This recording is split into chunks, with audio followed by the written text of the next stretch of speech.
Ranya Rao gold smuggling ಪ್ರಕರಣ ಬಳಿಕ ರಾಜ್ಯ ಸರ್ಕಾರ ಎಚ್ಚೆತ್ತಿದೆ. ಅಪರ ಮುಖ್ಯ ಕಾರ್ಯದರ್ಶಿ ಗೌರವ್ ಗುಪ್ತಾ ನೇತೃತ್ವದಲ್ಲಿ ತನಿಖೆಗೆ ಆದೇಶ ನೀಡಿದೆ. ಶಿಷ್ಟಾಚಾರದ ಸೌಲಭ್ಯ ದುರ್ಬಳಕೆ ಬಗ್ಗೆ ಸರ್ಕಾರ ತನಿಖೆಗೆ ಆದೇಶ ನೀಡಿದೆ. ತನಿಖೆ ನಡೆಸಿದ ಒಂದು ವಾರದಲ್ಲಿ ವರದಿ ನೀಡುವುದಕ್ಕೆ ಸರ್ಕಾರ ಸೂಚಿಸಿದ್ದು, ಮಲತಂದೆ ರಾಮಚಂದ್ರ ರಾವ್ಗೆ ನೀಡಿದ್ದ ಪ್ರೋಟೋಕಾಲ್ ಅನ್ನ ಮಗಳು ದುರ್ಬಳಕೆ ಮಾಡಿಕೊಂಡಿರೋ ಆರೋಪ ಕೇಳಿಬಂದಿದೆ. ಏರ್ಪೋರ್ಟ್ಗೆ ಹೋಗೋದಕ್ಕೆ ಬರೋದಕ್ಕೆ ರನ್ಯಾ ಶಿಷ್ಟಾಚಾರ ಬಳಸ್ತಾ ಇದ್ಲು ಎನ್ನಲಾಗಿದೆ.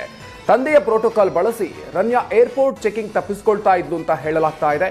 ಮಗಳ ಗೋಲ್ಡ್ ಸ್ಮಗ್ಲಿಂಗ್ಗೆ ಡಿಜಿಪಿ ರಾಮಚಂದ್ರ ರಾವ್ ಸಾಥ್ ನೀಡಿದ್ರ ಅನ್ನೋ ಅನುಮಾನಗಳು ಶುರುವಾಗಿದ್ದು, ಅಧಿಕಾರಿಗಳು ತನಿಖೆ ನಡೆಸ್ತಾ ಇದ್ದಾರೆ. ರನ್ಯಾ ಸ್ಮಗ್ಲಿಂಗ್ ಕೇಸ್ನ ಮತ್ತೊಂದು ಬಂಡವಾಳ ಬಯಲಾಗಿದೆ. ರನ್ಯಾ ನಿರ್ದೇಶಕಿಯಾಗಿದ್ದ ಕಂಪನಿ ಅಕೌಂಟ್ಗೆ ಹಣದ ಹೊಳೆಯೇ ಹರಿದು ಬರ್ತಾ ಇತ್ತು ಎನ್ನಲಾಗಿದೆ. ಝೀರೋ ಬ್ಯಾಲೆನ್ಸ್ ಇದ್ದ ಅಕೌಂಟ್ಗೆ 10 ಲಕ್ಷ ರೂಪಾಯಿ ಹಣ ಬಂದಿದ್ದು, ಕೋಆಪರೇಟಿವ್ ಬ್ಯಾಂಕ್ ಅಕೌಂಟ್ನಿಂದ 10 ಲಕ್ಷ ರೂಪಾಯಿ ಹಣ, ಕೆನರಾ ಬ್ಯಾಂಕ್ ಅಕೌಂಟ್ಗೆ 10 ಲಕ್ಷ ರೂಪಾಯಿ ಹಣ ಡೆಪಾಸಿಟ್ ಆಗಿತ್ತು. ಇನ್ನು ಕೇವಲ 2 ದಿನದಲ್ಲಿ 10 ಲಕ್ಷ ರೂಪಾಯಿ ಹಣ ಸಂದಾಯ ಮಾಡಿರೋದು ತನಿಖೆಯ ಸಂದರ್ಭದಲ್ಲಿ ಗೊತ್ತಾಗಿದೆ. ಏಪ್ರಿಲ್ 27, 2022 ಹಾಗೂ ಏಪ್ರಿಲ್ 28, 2022ರಂದು ಹಣ ಸಂದಾಯವಾಗಿದ್ದು, ಓಂಕಾರ ಕೋಆಪರೇಟಿವ್ ಬ್ಯಾಂಕ್ನಿಂದ ಹಣ ಸಂದಾಯ ಆಗಿದೆ. ಹೆಸರಿಗಷ್ಟೇ ಅಕೌಂಟ್ ಕ್ರಿಯೇಟ್ ಆಗಿದ್ದು, ಕಂಪನಿಗೆ ಹಣ ಹಾಕಿದ್ಯಾರು ಅನ್ನೋದು ಡಿಆರ್ಐ ಅಧಿಕಾರಿಗಳು ತನಿಖೆಯನ್ನು ಮುಂದುವರೆಸಿದ್ದಾರೆ.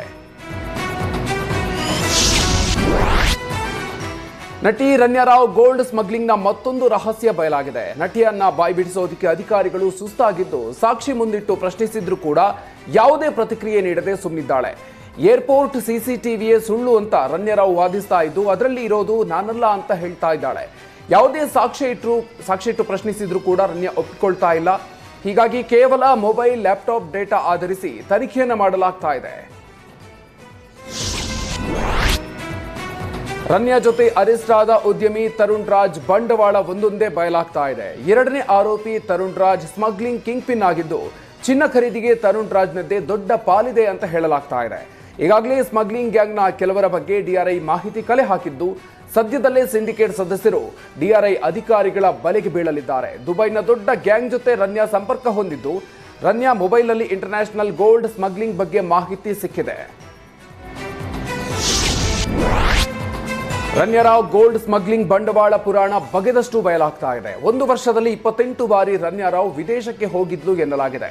15 ದಿನದಲ್ಲಿ 4 ಬಾರಿ ದುಬೈ ಪ್ರಯಾಣ ಬೆಳೆಸಿದ್ದ ರನ್ಯಾ 5ನೇ ಬಾರಿ ಪ್ರಯಾಣದ ಸಂದರ್ಭದಲ್ಲಿ ಸಿಕ್ಕಾಕೊಂಡಿದ್ದಾಳೆ. ಇನ್ನು 2ನೇ ಆರೋಪಿ ತರುಣ್ ರಾಜ್ ದುಬೈನಿಂದ ಬೆಂಗಳೂರಿಗೆ ಗೋಲ್ಡ್ ತರಿಸ್ತಾ ಇದ್ದ ಎನ್ನಲಾಗಿದೆ. ಬೆಂಗಳೂರಿನಿಂದ ಹವಾಲಾ ಮೂಲಕ ಹಣ ದುಬೈಗೆ ಶಿಫ್ಟ್ ಮಾಡಲಾಗ್ತಾ ಇತ್ತು.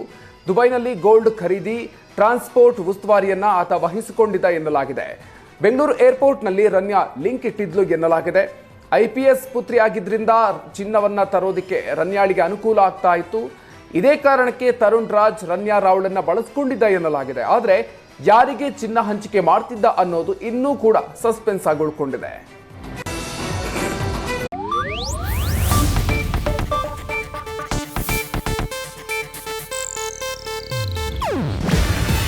ಇದು ಏಷ್ಯಾನೆಟ್ ನ್ಯೂಸ್ ನೆಟ್ವರ್ಕ್ ಪ್ರಸ್ತುತಿ.